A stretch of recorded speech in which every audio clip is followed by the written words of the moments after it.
মহিলা সে মৃত্যুর হাত থেকে বাঁচার জন্য কিভাবে একটা প্রাসাদের উপরে গ্লাস দিয়ে, কাঁচের গ্লাস দিয়ে বাসা তৈরি করলো, এই ঘটনাটা মুফাসসিরিনে কেরাম কিতাবের মধ্যে, তাফসিরের কিতাবের মধ্যে এনেছে। একজন মহিলার এক কৃতদাস বালক ছিল, 10-12 বছরের বয়স। এই মহিলার একটা সময় প্রসব বেদনা উঠল, বাচ্চা প্রসব করবে। সে তার কৃতদাস বালককে বলল, এই বালক গোলাম, আমার প্রসব বেদনা উঠেছে, আমার জন্য একটু আগুনের ব্যবস্থা করো। গোলাম এই কৃতদাস বালক মুনিবের হুকুম পেয়ে সে ঘর থেকে বের হয়ে গিয়েছে আগুন আনার জন্য। ঘর থেকে বের হয়ে যাওয়ার পরে একটা মুরব্বী লোকের সাথে দেখা হয়ে গিয়েছে। সে দেখতে শুনতে বুজুর্গ কিসিমের একজন লোক, মাথায় পাগড়ি, মুখে সাদা দাড়ি, গায়ে জুব্বা। বলতেছে, তুমি কোথায় যাচ্ছ? বলে সে কোনো ধরনের সংকোচ বোধ না করে সরল মনে বলে দিয়েছে, আমার মনিবের প্রসব বেদনা উঠেছে, এই জন্য আগুন আনতে যাচ্ছে। কারণ হলো আগুন প্রসব বেদনার জন্য, প্রসব বেদনার সময় আগুন বিশেষ কার্যকারিতা হয়, বেদনা কিছুটা কম লাঘব হয়। মুহতারাম হাজিরিন, একবার হযরত মূসা আলাইহিস সালাম উনি তার স্ত্রী নিয়ে আসতেছিলেন। মূসা আলাইহিস সালাম উনি পয়গম্বর হযরতে শুআয়ব আলাইহিস সালামের কন্যাকে বিবাহ করেছিলেন। শুআয়ব আলাইহিস সালামের কন্যাকে বিবাহ করে দীর্ঘদিন পর্যন্ত শ্বশুর বাড়ি ছিলেন, দীর্ঘদিন পর্যন্ত শ্বশুর বাড়ি ছিলেন। থাকার পরে এরপরে যখন বাড়িতে ফিরে আসতেছেন তার স্ত্রীকে নিয়ে, আসার পথে তার স্ত্রীর, কার স্ত্রী? হযরতে মূসা আলাইহিস সালামের স্ত্রী। মূসা আলাইহিস স্ত্রীর প্রসব বেদনা উঠেছে রাস্তার মধ্যে। উঠলে বিবিকে বলছে, বিবি তুমি একটু এখানে দাঁড়াও, ওই দূরে পাহাড়ে আগুন দেখা যাচ্ছে, আমি একটা আগুন নিয়ে আসি। আগুন প্রসব বেদনা লাঘবের জন্য খুবই কার্যকারী। তা আগুন আনতে সে গিয়েছে। আগুন আনতে যখন গিয়েছে, পাশ কাছাকাছি যখন গিয়েছে, আল্লাহ তাআলা ডাক দিয়েছে, হে মূসা, ওটা আগুন নয়, ওটা নূর, আমি রবের নূর, ওটা আগুন মনে করে তুমি ভুল ভেবো না। এ কথা আল্লাহ পাক কোরআন কারীমের মধ্যে বলছেন, ইন্নী আনা রাব্বুকা ফাখলা'না আলাইক ইন্নাকা বিল ওয়াদিল মুকদ্দাসি তুওয়া। আল্লাহ পাক রব্বুল আলামিন বলেন, ইন্নী আনা রাব্বুকা ফাখলা'না আলাইক, হে মূসা আমি তোমার রব, তুমি তোমার পায়ের জুতা মোবারক খুলে রাখো। নিঃসন্দেহে তুমি তুর পাহাড়ে, তুয়া উপত্যকায় অবস্থান করছ, তুর পাহাড় অবস্থান করতেছ, পবিত্র তুর পাহাড়ে, কাজেই তোমার জুতা মোবারক তুমি খুলে রাখো। মূসা আলাইহিস সালামকে আল্লাহ পাক রব্বুল আলামিন বললেন, জানিয়ে দিলেন, হে মূসা, এটা কোনো আগুন নয়, দুনিয়ার কোনো সাধারণ আগুন নয়, এটা আমার তাজাল্লি নূর।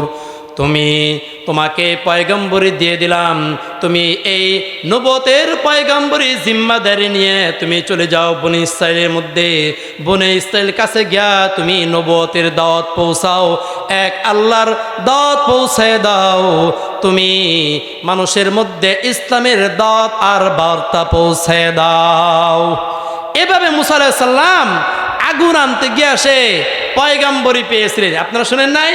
আগুন আনতে গিয়ে কি নবুয়ত পেয়েছিলেন। তে এটাই বলতেছিলাম যে আগুন এটা প্রসব বেদনার কি, প্রসব বেদনা লাঘবের জন্য খুবই কার্যকারিতা। এই বালক কি করেছে? আগুন আনতে গিয়েছে। তো পথিমধ্যে কার সাথে দেখা হয়েছে? খুব মনোযোগে শুনতে হবে, নয় কিন্তু ঘটনাটা বুঝবেন না। আমি একটা বিষয় বোঝানোর জন্য কিন্তু বলতেছি। বালকের সাথে দেখা হয়েছে কার সাথে? মুরব্বী এক বুজুর্গ কিসিম লোকের সাথে। বলতেছে, হে বালক তুমি কোথায় যাচ্ছ? বলে, আমি তো আমার মুনিবের প্রসব বেদনা উঠেছে, আগুন আনতে যাচ্ছি। তো বলছে যে আগুন আনতে যাচ্ছ, তুমি কি জানো ইতিমধ্যেই তোমার ওই মুনিবের গর্ভে থেকে একটা কন্যা সন্তান জন্মগ্রহণ করেছে, আর এই কন্যা সন্তান বড় হয়ে সে যুবতী হয়ে 100 পুরুষের সে চরিত্র হনন করবে, চরিত্র নষ্ট করবে, 100 পুরুষের সাথে সে জেনাবি বিচার করবে। এবং তুমি এও জেনে রাখো, এই কন্যা যুবতী হয়ে বড় হয়ে যখন এরকম নষ্টা প্রকৃতির হবে, এরপরে তার যখন মৃত্যু হবে, তার মৃত্যুর একটা সাধারণ কিসিমের একটা মাকড়সার কারণে তার মৃত্যুটা সংঘটিত হবে, মাকড়সার কাছে তার মৃত্যু সংঘটিত হবে। এভাবে যখন শুনছেন যুবক এই কথাগুলো মুরব্বীর কাছে শুনে তার কথাগুলো বিশ্বাস হয়েছে। সে বলতেছে, মুরব্বী বাবাজি, আপনার কথা যদি সত্যি হয়ে থাকে তাহলে এই যে আমার কোমরে একটা ছুরি দেখছেন, এই ছুরি নিয়ে আমি ঘরে ফিরে যাচ্ছি। আমি আর এক মুহূর্ত দেরি করব না, ওই বজ্জাত কন্যা মেয়েটাকে শিশু অবস্থায় আমি দুনিয়া থেকে বিদায় করে দিব। এই কথা বলে সঙ্গে সঙ্গে এই যুবক বালকটি মুনিবের ঘর পর্যন্ত পৌঁছে গিয়েছে। ওই যুবক ওই বুজুর্গের কথা তার দিলে লেগেছে, সে প্রভাবান্বিত হয়েছে, তার কথাটাকে তার সত্যি মনে হয়েছে। আর ঘরে ঢুকে কোনো ধরনের কথাবার্তা না বলে, কোনো ধরনের কাল বিলম্ব না করে ছুরিটাকে হাতে নিয়ে ঘরের ভিতরে গিয়ে দেখে সত্যি সত্যি মুনিব আর মুনিবের একটা কন্যা সন্তান হয়েছে। এই কন্যা সন্তানকে নিয়ে রক্ত মাখা অবস্থায় ঘরের ভিতরে রয়েছে, অর্থাৎ সে প্রসব করেছে কন্যা সন্তান। এই অবস্থা দেখে তার ওই বৃদ্ধ মুরব্বীর কথা স্মরণ হয়েছে। এই কন্যা সন্তান বড় হয়ে 100 যুবকের চরিত্র নষ্ট করবে, কাজে একে আর বাঁচিয়ে রাখা যায় না। সঙ্গে সঙ্গে হাতে থাকা ছুরি দিয়া ওই নবজাতক শিশু কন্যা সন্তানের পেটের ভিতরে জোরে সজোরে আঘাত করে তার পেটের ভিতর থেকে নারী বুড়িগুলাকে বের করে দিয়েছে। মুসলমান বন্ধুরা গভীর মনোযোগ দিয়ে শুনবেন। এরপরে ওই কন্যা সন্তান হাউমাউ করে চিৎকার করে কান্নাকাটি শুরু করে দিয়েছে। তার মুনিব বড় আশ্চর্য হয়ে গেছে, এত বছরের আমাদের গোলাম, বিশ্বস্ত গোলাম, সে এই কাজ কোনোভাবেই তো করতে পারে না, সে তো বড় হতভম্ব হয়ে গেছে। সেও কান্নাকাটি শুরু করে দিয়েছে। এক পর্যায়ে যুবক ওই কন্যাটাকে মেরে, ওই কন্যাটাকে আঘাত করার পরে তার ভিতরে হুশ ফিরে এসেছে। সে চিন্তা করতেছে, হায় হায়, আমি এটা কি করলাম। তার হুশ এসেছে, আরে আমি এই বৃদ্ধর কথা শুনে, বুজুর্গ কিসিমের লোকটার কথা শুনে আমি এটা কি করলাম, আমি তাকে মেরে ফেললাম, এখন তো এলাকাবাসী আমাকে মেরে ফেলবে। আর আমি এলাকাবাসীকে যে বুঝাই যে এই কন্যা বড় হয়ে এমন নষ্ট চরিত্র হবে, মানুষ তারা বিশ্বাস করবে না, বলবে ভবিষ্যতে কি করবে আর না করবে, সেই কথার উপর ভিত্তি করে একজন মানুষকে ভাবে নবজাতক শিশুকে হত্যা করা কোনোভাবেই যৌক্তিক হতে পারে না। কাজেই এটা তো একটা হাস্যকর বিষয় হবে, আমার কথা কেউ মানবে না, এটা সে চিন্তা করতে রইল। পরক্ষণে সে চিন্তা করলো, ঠিক আছে, আমি ওই বুজুর্গ লোকটাকে ধরে নিয়ে আসি, সে যদি মানুষকে বুঝায় বলে যে এই ঘটনা, তাহলে হয়তো মানুষ বুঝবে। মুসলমান বন্ধুরা আমার গভীর মনোযোগ দিয়ে শুনবেন। এক পর্যায়ে এই কৃতদাস বালকটি ঘর থেকে বের হয়ে গেল। ওই বৃদ্ধ বুজুর্গ কিসিমের লোকটার সন্ধানে বের হয়ে তাকে খুঁজতে শুরু করলো, তালাশ করতে শুরু করলো। খোঁজ করতে করতে করতে অনেক জায়গা দিয়ে সে খোঁজ করে ফেললো, কিন্তু কোথাও ওই বুজুর্গ কিসিমের লোকটাকে পাওয়া যাচ্ছে না। হন্য হয়ে তন্ন তন্ন করে সব জায়গায় খোঁজাখুঁজি করলো, কোথাও যখন ওই মুরব্বীকে পাওয়া গেল না, এক পর্যায়ে সে নৈরাশ হয়ে সে চিন্তা করলো, এখন যে আমি এলাকায় ঘোরাফেরা করি, আর আমার নাম যদি ওই আমার মুনিব যদি বলে দেয়, আমাকে ধরে নিয়ে তো মানুষ তো আমাকে মেরে ফেলবে, কাজে আমার আর এখানে অবস্থান করা যাবে না। এক পর্যায়ে এই কৃতদাস বালক সে শত শত মাইল দূরে চলে গেল। চলে গিয়ে সেখানে সে ব্যবসা বাণিজ্য শুরু করলো। ব্যবসা বাণিজ্য শুরু করে দিল। সে অল্প কিছুদিনের ভিতরেই ব্যবসা বাণিজ্যের মধ্যে অনেক লাভবান হতে থাকলো, লক্ষ লক্ষ টাকা পয়সা আয় করতে রইল। এদিকে যেই কন্যা সন্তানটাকে আঘাত করেছিল, এই কন্যা সন্তানটাকে আল্লাহ পাকের কুদরতির নীলা খেলা, তাকে আল্লাহ পাক রব্বুল আলামিন মরতে দেন নাই, বরং আল্লাহ পাক রব্বুল আলামিন তাকে জীবিত করেছেন। সুবহানাল্লাহ, আর জোরে বলি সুবহানাল্লাহ। আল্লাহ পাকের ইচ্ছা, আল্লাহ পাক যদি চান, আল্লাহ পাক জিন্দাকে মুর্দা করেন আর মুর্দাকে জিন্দা করেন। আল্লাহ পাক রব্বুল আলামিন যা ইচ্ছা তাই করতে পারেন। আল্লাহ পাকের সিদ্ধান্তের মধ্যে কেউ পরিবর্তন ঘটাইতে পারে না। কারণ অনেক সময় আপনারা দেখবেন যে অনেকে অসুস্থ হয়ে যায়, অসুস্থ হয়ে হাসপাতালে যায়, অনেকে হাসপাতাল থেকে সুস্থ হয়ে ফিরে কিনা, জোরে বলেন ফিরে কিনা, ফিরে আসে। অনেকে কি করে, ডাক্তার তাকে বাড়িতে এমনি ফেরত দিয়ে দেয়, বলে এটা আর ভালো হবে না, তাকে নিয়ে যান। কিন্তু বাড়িতে আসার পরে দেখা যায় কি, ডাক্তার ফেরত দিতে বাঁচবে না, কিন্তু পরক্ষণে দেখা যায় সে সুস্থ হয়, আরো 2-1 বছর বেঁচে থাকে। এমনও ঘটনা ঘটে না অনেক সময়, হ্যাঁ বাস্তব অনেক, কিন্তু এমন ঘটনা ঘটে। অনেক ক্যান্সারের রুগী সে ধরে নিয়ে আর বাঁচবে না, ডাক্তার বলে যে বাঁচবে না, কিন্তু তাকেও আল্লাহ পাক রব্বুল আলামিন সুস্থ করে দীর্ঘ নেক হায়াত দিয়ে তাকে দীর্ঘদিন দিনের বুকে জীবিত রাখেন। এই সব কিছু যিনি করেন তিনি হলেন আল্লাহ। তিনি কে? আরে জোরে বলেন কে? মুহতারাম হাজিরিন, বলতেছিলাম ওই যে যুবক ব্যবসা করার জন্য দূরে চলে গিয়েছে, পালিয়ে চলে গিয়েছে, কৃতদাস বালক কন্যা সন্তানকে, নবজাতককে ছুরিয়াঘাত করেছে। এই কন্যা সন্তান দিকে সুস্থ হয়ে গিয়েছে, সেও আস্তে আস্তে বড় হচ্ছে। আর ওইদিকে ওই কৃতদাস বালক এতদিন পর্যন্ত যে গোলাম ছিল, এখন সে অল্প দিন বিজনেস করে জিরো থেকে হিরো হয়ে গিয়েছে। আল্লাহ পাক রব্বুল আলামিনের সব কিছুই পারেন। আল্লাহ তাআলা যেরকম ভাবে জিন্দাকে মুর্দা করেন, মুর্দাকে জিন্দা করেন, একইভাবে আল্লাহ পাক রব্বুল আলামিন ফকিরকে বাদশা করেন, আবার এক মুহূর্তে বাদশাকে রাস্তার ফকির বানাতেও কাল বিলম্ব করেন না, ঠিক কিনা? আর জবান ঠিক কিনা? মুহতারাম হাজিরিন, এই যুবক ব্যবসা বাণিজ্য করে উনিও টাকা পয়সা ইনকাম করে জিরো থেকে হিরো হয়ে গিয়েছে, অনেক টাকা পয়সা অর্জন করেছে, বাড়িতে লক্ষ লক্ষ টাকা পাঠিয়েছে। বাড়ির লোকজন তার জন্য গ্রামের বাড়িতে সুবিশাল একটা প্রাসাদ নির্মাণ করেছে। প্রাসাদ নির্মাণ করেন, দীর্ঘ অনেক বৎসর চলে গিয়েছে। সবাই গভীর মনোযোগ দিয়ে শুনবেন, আমি কিছুক্ষণের ভিতরে আলোচনা ছেড়ে দিতে হবে, হুজুর যেহেতু চলে আসতেছে। মুহতারাম হাজিরিন, গভীর মনোযোগ দিয়ে শুনবেন। এরপরে এলাকায় একটা প্রাসাদ নির্মাণ করেছে, নির্মাণ করে এলাকাতে তার আত্মীয় স্বজনের কাছে চিঠি পাঠিয়েছে যে আমার জন্য, আমার বিবাহের বয়স হয়েছে, আমার জন্য একটা অত্যন্ত সুন্দরী, অত্যন্ত ভালো দেখে, সুন্দরী দেখে, সুদর্শনা দেখে একটা বউ তোমরা খোঁজ করে এনে দাও, আমাকে বিবাহের ব্যবস্থা করো। বাড়িতে চিঠি পাঠিয়েছে। বাড়ির মুরব্বীরা সেই চিঠিটা দেখে তারাও খুশি হয়েছে, তাদের আপনজনকে তারা বিবাহ করাবে।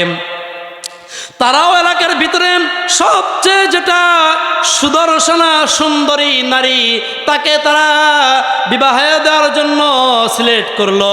এক পর্যায়ে ওই যুবক বালকও গ্রামে আসলো, এসে এক পর্যায়ে বিবাহ শাদীও সম্পন্ন করলো।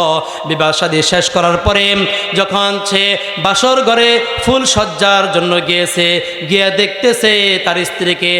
এক পর্যায়ে দেখেন স্ত্রী পেটের মধ্যে বড় একটা আঘাতের চিহ্ন, কাটা চিহ্ন দেখা যায়। বালক জিজ্ঞাসা করতেছে, গো আমার প্রাণের স্ত্রী, তোমার পেটের ভিতরে মধ্যে এমন একটি কালো দাগ দেখা যায়, কাটার মধ্যে দেখা যায়, তুমি কি কখনো অ্যাক্সিডেন্ট করেছিলে কিনা?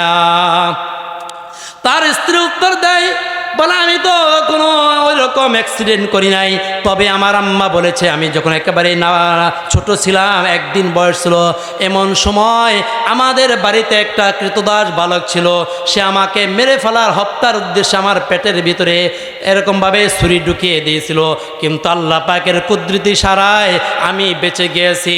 এই কথা শুনেই যুবকের মাথার মধ্যে ঘুরপাক খাচ্ছে। উনি চিন্তিত হয়ে গেছে, বলে কি এই কন্যা সন্তান যার নারী বুড়ি পর্যন্ত বের হয়ে গিয়েছিল, কিন্তু এখন সে নাকি আমার ঘরের বউ হয়ে গেছে, কিভাবে সে বেঁচে ফিরলো তার ভিতরে চিন্তা এসে গিয়েছে। সে বলতেছে বেঁচে যখন ফিরে এসেছে তাহলে তার কাছ থেকে আমার আরো কিছু বিষয় উদ্ঘাটন করতে হবে, আরো কিছু বিষয় জানতে হবে। বলতেছে, বিবি তোমাকে আমি একটা কথা বলি, তুমি মনে কষ্ট নিও না। তুমি যদি সত্যি ওই কন্যা হয়ে থাকো যাকে কৃতদাস বালক ছুরি দিয়ে আঘাত করেছিল, তাহলে তুমি এই সংবাদটাও শুনে রাখো, যেই কৃতদাস বালক ছুরি দিয়ে তোমার পেটের মধ্যে আঘাত করেছিল ওই কৃতদাস বালকটাও ছিলাম হলাম আমি। তবে বিবি তুমি কি জানো নাকি কেন তোমাকে আমি এভাবে ছুরি দিয়ে আঘাত করে হত্যা করতে চেয়েছিলাম? একজন বৃদ্ধর সাথে মুরব্বী বুজুর্গ কিসিমের লোকের সাথে সাক্ষাৎ হয়েছিল। তোমার আম্মার যখন প্রসব বেদনা উঠেছিল, আগুন আনতে বের হয়েছিলাম, সে বলেছিল তুমি ভূমিষ্ঠ হওয়ার পরে বড় হয়ে যুবতী হয়ে 100 পুরুষের চরিত্র হনন করবে। এই জন্য আমি রাগে আর গুসায় আমার রাগ নিয়ন্ত্রণ করতে না পেরে তোমাকে আমি ছুরি দ্বারা আঘাত করেছিলাম। এই কথাগুলো শুনেই বিবি উত্তর করছে, মনে মনে ভাবতেছে ধরাই যখন পড়ে গিয়েছি তাহলে আর লুকে লাভ কি, সত্য সত্য বলে দেই। স্বামীকে বলতেছে, ওগো আমার প্রাণের স্বামী, আপনাকে যে বুজুর্গ আপনাকে যে ভবিষ্যৎবাণী করেছিল এই ভবিষ্যৎবাণীটা সত্য। আমি সত্যি সত্যি বড় হয়ে যুবতী হয়ে 100 পুরুষের চরিত্র হনন করেছি, 100 পুরুষের সাথে জিনা ব্যভিচার করেছি। তবে স্বামী আপনি আনন্দিত হবেন, আপনাকে আমি বলতে চাই, আপনাকে আমি খুশখবর দিতে চাই, আমি এই কাজ করার পরে আল্লাহর কাছে তওবা করে আমি সম্পূর্ণরূপে মুক্ত হয়েছি। আমি আশা রাখি আল্লাহ পাক রব্বুল আলামিন আমাকে মাফ করে দিয়েছে। ওগো আমার প্রাণের স্বামী, আপনার কাছে আমার অনুরোধ, আপনি আমাকে মাফ করে দিবেন। আর আপনার কাছে আমি এই অনুরোধ করতে চাই, আপনার সাথে আমার যে বিবাহের বন্ধন হয়েছে এই বিবাহের থেকে আপনি আমাকে বিবাহের বন্ধন থেকে ছিন্ন করে দিবেন না। স্বামী বলতেছে, ঠিক আছে তোমার সব কথা আমি রাখলাম, আর এই জন্যই রাখবো ওই মুরব্বী কিসিমের বুজুর্গ ব্যক্তি আরেকটা ভবিষ্যৎবাণী করেছিল, তোমার মৃত্যু নাকি হবে একটা মাকড়সার কারণে। একটা তো প্রমাণ হইল ভবিষ্যৎবাণী, তুমি 100 যুবকের সাথে তুমি তোমার যৌন তৃপ্তি পূরণ করেছ। তবে আমি এটা দেখতে চাই কিভাবে একটা মাকড়সার কারণে তোমার মৃত্যু হয়। এই কথা শুনে ওই নারী উত্তর করলো, ওগো আমার প্রাণের স্বামী, আপনার কাছে আমার আকুল আবেদন, আকুতি মিনতি, আপনি মরতে চাই না, আমার মৃত্যু যাতে না হয় মাকড়সার কাছে, আমি মৃত্যু থেকে বাঁচতে চাই। ওগো আমার প্রাণের স্বামী, সব দাবি যখন মেনে নিয়েছেন আপনি আমার এই দাবিটাও মেনে নিন। আপনি আমাকে এমন একটা জায়গায় থাকার ব্যবস্থা করে দিন যাতে করে মৃত্যু নামক বস্তু আমাকে স্পর্শ করতে না পারে। সবাই একটু জিকির করি, লা ইলাহা ইল্লাল্লাহ।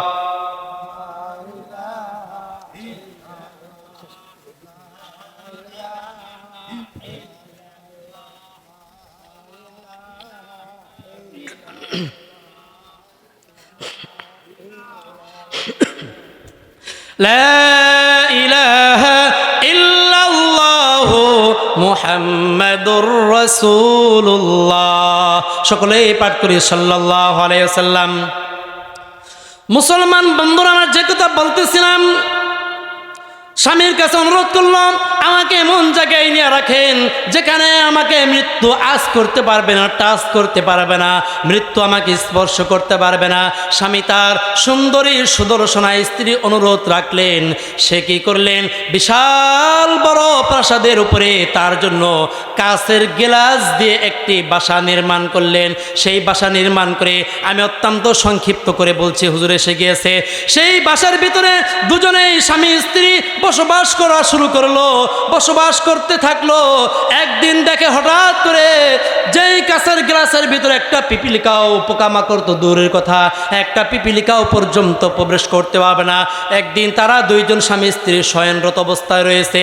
স্বামী উপর দিকে তাকায় দেখে কাঁচের গ্লাসের ছাদের মধ্যে একটা মাকড়সা দেখা যায়। দেখে সে অবাক হয়ে গেছে, সঙ্গে সঙ্গে স্ত্রীকে ডাক দিচ্ছে, গো আমার প্রাণের স্ত্রী, উঠো, দেখো যেই মাকড়সার কথা বুজুর্গ কিসিমের কথা বুজুর্গ ব্যক্তি বলছিল, তোমার নাকি এই মাকড়সার মাধ্যমে মৃত্যু হবে। দেখো এই কাঁচের গ্লাসের ভিতরে মাকড়সা এসেছে। এই স্ত্রীটি এই মাকড়সা দেখে মুচকি আসে, বলে স্বামী কি বলেন, এই ছোট্ট মাকড়সা আমাকে কিভাবে মারবে? দেখেন আমাকে তো মারবে দূরের কথা, আমি এই মাকড়সাটাকে মেরে শেষ করে দিব। এক পর্যায়ে স্ত্রী হাতে লাঠি নিয়ে মাকড়সাটাকে বাড়িতে নিচে ফেলেছে। এরপরে বাড়িতে মেরে, এরপরে রাগে আর গুচ্ছায় সে পা দিয়ে পিষে মেরে ফেলতেছে আর বলতে, স্বামী কি বলেন, এটা আমাকে মারবে? এমন মাকড়সা আর এমন কত কিছুই তো হাত দিয়ে টিপে টিপে, পা দিয়ে পিষে পিষে কত কিছুই মেরে ফেলেছি, আর এই মাকড়সা নাকি আমাকে মারবে? কখনোই সম্ভব না। এই মাকড়সাকে আমি একেবারে জীবনের তরে নিষ্পেষিত করে দিব। এই বলেন মাকড়সাকে একেবারে পিষে ফেলছে।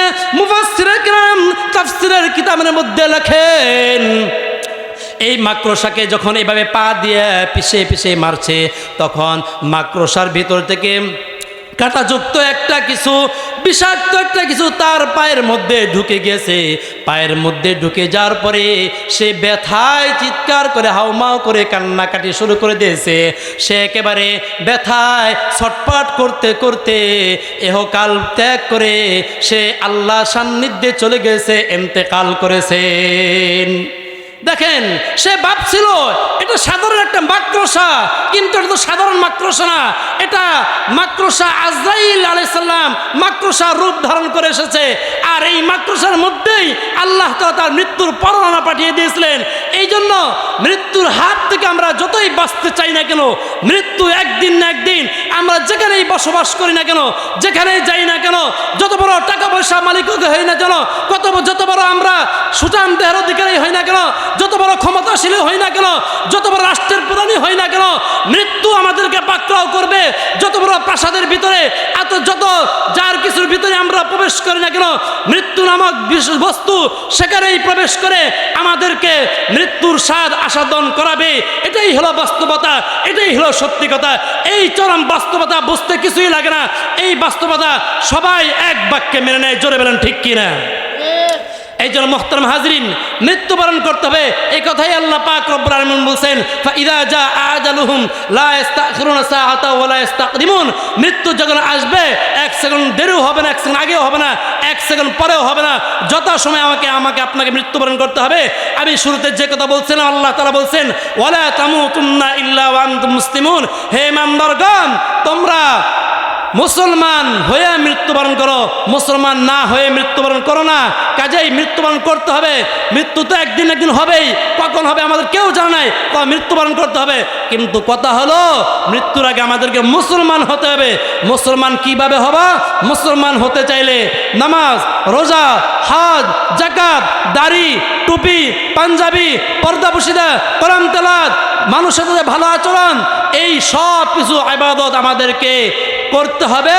আর আল্লাহ পাকের যে সমস্ত নিষেধাজ্ঞা রয়েছে, সেই নিষেধগুলো থেকে আমাদেরকে বিরত থাকতে হবে। তাহলে আমরা প্রকৃত মুসলমান হতে পারবো। আল্লাহ পাক রব্বুল আলামিন আমাদের সবাইকে প্রকৃত মুসলমান হয়ে কবরে যাওয়ার তৌফিক দান করুন। সবাই বলি আমিন। আখিরু দাওয়ানা আলহামদুলিল্লাহি রাব্বিল আলামিন। আসসালামু আলাইকুম।